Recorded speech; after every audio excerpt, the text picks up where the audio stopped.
안녕하세요. 바른증권 방송의 남안나 수석 전문가입니다.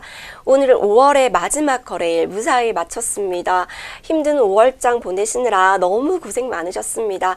제가 저번 방송에서 말씀드렸다시피 5월장은 MSCI 리밸런싱 이슈 때문에 외인의 이탈이 급격히 이루어져서 코스닥 시장 전체 시총이 약 350조 규모인데요. 어제와 그제 이틀 사이에 외인이 1,700억을 넘게 매도 물량을 쏟아냈습니다. 사실 코스닥에서 외인이 하루에 1,000억 이상 순매도를 하는 장은 저도 정말 1년에 몇 번 보질 못하는 장인데요. 코스피도 마찬가지입니다. 그나마 코스피는 외인이 매도 물량을 쏟아낼 때 기관이 조금은 받쳐줘서 그나마 지수 하락폭을 조금씩 줄여갔지만 그럼에도 코스피 역시 외인이 매도 물량을 쏟아내고 있었기 때문에 5월장 굉장히 어려웠죠. 또 전일 같은 경우에는 코스피에서 5거래일 만에 외인의 수급이 들어온다고 해서 저희가 드디어 외인의 수급이 들어왔다 하면 얼마나 좋아했는데 또 오전 11시 기점으로 해서 외인이 매도 물량을 다시 한번 늘려가는 모습을 보였고요. 그래도 다행히 오늘은 양시장 모두 코스피는 외인이 2,000억대 순매수 그리고 코스닥은 360억대 순매수가 유입되었습니다. 그래서 오늘 양시장 모두 좋은 모습으로 마감하였습니다. 사실 코스닥에서 단시간에 이 정도의 규모로 외인의 매도는 이례적인 일이었기 때문에 사실 오늘 장 690선을 지키냐 못 지키냐가 6월장의 방향성을 어느 정도 예측될 것이다 라고 봤는데요. 네, 코스닥 차트 보면서 같이 얘기 나눠보겠습니다. 지금 코스닥 자리 굉장히 의미 있는 자리입니다. 690포인트에서 680포인트를 지켜내지 못한다면 사실 바닥 확인을 할 수가 없습니다. 뚫린다면 650포인트까지도 가능한 자리이기 때문에 오늘 양봉을 만들어내느냐 못 만들어내느냐에 따라서 어느 정도 방향을 확인할 수 있다라고 봤는데 너무나 다행히도 오늘 1%대 상승이 나오며 양봉을 그려내주고 있었습니다. 그렇다면은 우리 6월장 어떨까요? 5월장이 너무 힘들었기 때문에 6월장은 반등이 나오기를 절실히 기다리고 계시는 투자자분들 너무나 많으실 텐데요. 6월장 반등이 나올까요?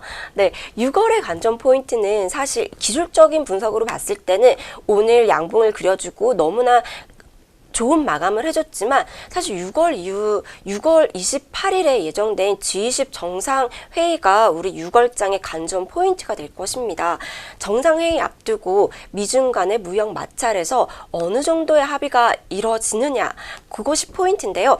정상회의를 전후로 미중 간의 무역 협상이 만약에 극적으로 합의가 이뤄지고 종전 관세를 철회한다고 한다면은 2019년도 하반기에는 2018년도 10월 급락 이전에 코스피 2300포인트까지도 타락 가능할 것이다 라고 기대해 볼 수 있을 것인데요.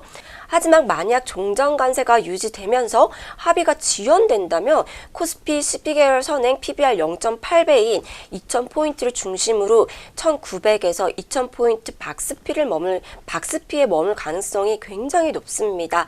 하지만 만에 하나 여기서 또 미중 간 협상이 결렬이 된다면 이는 글로벌 경기 침체로 이어져서 코스피 1800포인트를 하회하면서 원달러 환율이 1200원대까지도 치솟을 수 있을 거라는 시나리오를 그려볼 수 있는데요. 다만 작년 10월 금융시장이 하락하였을 때 트럼프의 지지도가 하락하고 그리고 국민 여론이 나빴던 점은 트럼프 역시 굉장히 큰 부담으로 작용할 것이기 때문에 이런 무역 분쟁이 극으로 치달을 가능성은 굉장히 낮다고 판단하고 있습니다. 사실 이 세 가지 시나리오 중에서 가장 가능성이 높은 것은 두 번째 시나리오가 가장 가능성이 높은데요. 네, 그렇다면 이제 코스피는 어느 정도 박스피에 머물 가능성이 굉장히 높다고 저는 사실 전망을 하고 있습니다. G20 정상회담이 6월 말인 점을 감안을 한다면은 6월장 역시 그리 쉽지 않을 것이라고 저는 생각을 하고 있는데요. 여러 가지 가능성을 놓고 시나리오를 그려보고 있으나 어느 쪽으로 기울여질지에 대해서는 사실 현재까지는 아무도 장담을 할 수가 없습니다. 즉 지수 자체는 큰 방향성 없이 정확한 스탠스를 취하기보다는 외인과 기가 모두 눈치 보기 장세를 이어갈 가능성이 굉장히 높습니다. 또한 이런 장에서 기관 투자자들 역시 단기 트레이딩을 하며 수익을 짧게 짧게 챙겨갈 가능성이 굉장히 높다는 점 인지하면서 우리 영상을 보시는 회원님들, 제가 계속 말씀드리죠. 이렇게 지지부진한 장에서는 예측이 불가능한 장에서는 강한 종목들을 중심으로 단기 트레이딩을 이어나가서 수익을 짧게 가져가야 된다라고 말씀드렸습니다. 또 이번 주 같은 경우는 지난주와는 또 다른 양상을 보였는데요. 사실 지난주에 주도 업종이라고 한다면은 5G와 관련된 통신 장비 업종이었습니다. 그런데 이번 주 같은 경우는 이번 주 외인의 매도가 출회되면서 5G 섹터들이 굉장히 큰 폭의 조정이 나왔죠. 그래서 이번 주 후반에는 주도 업종 없이 테마로 움직이는 장세였습니다. 특히 오늘 같은 경우는 돼지 열병과 관련된 테마주들이 급등을 하였습니다. 돼지 열병과 관련해서는 크게 두 섹터로 나눠보시면 되는데요. 돼지 가격이 상승하면 수혜를 받는 육계, 양돈 사업을 하는 테마, 두 번째는 돼지 열병의 백신 테마가 급등을 하였습니다. 특히 장 마감까지도 굉장히 좋은 종가를 만들어냈다고 한다면은 다음 주까지도 어느 정도는 이어나가지 않을까라고 생각이 들어서 제가 조금 더 자세히 한번 정리를 해드리겠습니다. 간단하게 아프리카 돼지 열병에 대해서 정리를 해드리자면, 아프리카 돼지 열병은 돼지에게만 발생하는 바이러스성 질병으로서 바이러스에 감염된 돼지나 멧돼지는 발열과 전신의 출혈성 병변을 일으킨다고 합니다. 지금 잠깐 사진 한번 같이 보실까요? 와, 저도 이 사진을 보고 너무 놀랐는데 너무 징그럽죠. 죄송해요. 빨리 닫아드릴게요. 네, 우리나라에서 아직 발생한 적이 없지만 위험성이 굉장히 높은 만큼 제1종 법정 전염병으로 분류되어 있습니다. 현재까지 발생 국가 사례를 보면은 감염 원인으로는 바이러스에 감염된 돼지 또는 야생 멧돼지 이동, 오염된 돼지 생산물의 반입 등이 꼽히는데요. 우리나라의 경우에는 불법 휴대 축산물로 인해서 발생한 우려가 가장 높은 것으로 예측되고 있습니다. 실제로 지난해 중국 등을 다녀온 여행객이 가져온 돼지고기 축산물에서 아프리카 돼지열병 바이러스 유전자가 14건이나 검출된 바 있고요.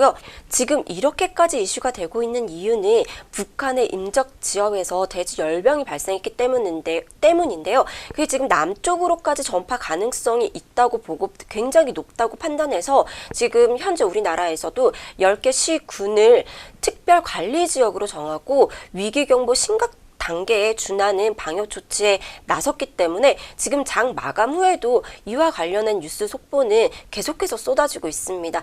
지금 뉴스 한번 같이 살펴보실까요? 지금 뉴스에서 제가 오늘 아침 출근길 새벽에서부터 지금 오후 장 마감까지도 계속 돼지 열병에 관련된 새로운 속보들이 계속 이렇게 나오고 있는데요. 지금 돼지 열병 같은 경우는 치사율이 100%에 달하기 때문에 굉장히 그 위험성 또한 어마어마하다고 합니다. 지금 우리나라도 역시 돼지 열병과 관련해서 굉장히 심각한 수준에 다다랐다고 판단을 했고, 한국의 점령 가능성까지 제기되고 있기 때문에 이 이슈는 다음 주까지도 이어질 가능성이 굉장히 높다고 판단되고 있습니다. 그렇게 해서 사실 이 돼지열병은 어제부터 시작된 섹터라고 보시면 되는데요. 어제도 저희 현대사료라든지 같이 한번 차트 종목들 좀 같이 보면서 말씀드릴게요. 현대사료라든지 이런 종목들이 대부분 어제도 많이 올랐습니다. 지금 체시스, 우진비엔지 이런 종목들 어제는 사실 음봉을 장이 너무 나빴기 때문에 음봉을 그리기도 했지만 오늘 그 음봉 모두 잡아먹으면서 19%대 상승이 나오기도 했죠. 그래서 저희 회원님들께서도 어제 음봉에서 저희도 매수가 들어가서 오늘 어느 정도 50% 정도 차익 실현을 했는데요. 아직 50% 차익 실현을 했기 때문에 제가 어떤 종목인지까지는 보여드릴 수 없지만 돼지 열병과 관련된 종목들, 그래서 저희 회원님들도 오늘 50%는 고가에서 차익 실현을 하셨고요. 그리고 50%는 계속해서 보유하고 가도록 저는 다음 주까지 어느 정도는 돼지 열병이 이어질 거라고 저는 판단하고 있습니다. 그래서 우리 지금 시청자분들께서도 이렇게 지지부진한 장에서는, 특히 이렇게 박스피에 머문 지수장에서는 주독 섹터를 꼭 매매를 하셔야지만이 차익 실현을 해 나가실 수 있다라고 말씀드리면서 5월 마지막 거래일 방송 여기서 마치도록 하겠습니다. 우리 5월장 너무너무 수고 많으셨고요. 우리 6월에는 웃으면서 다시 뵙겠습니다. 사랑합니다.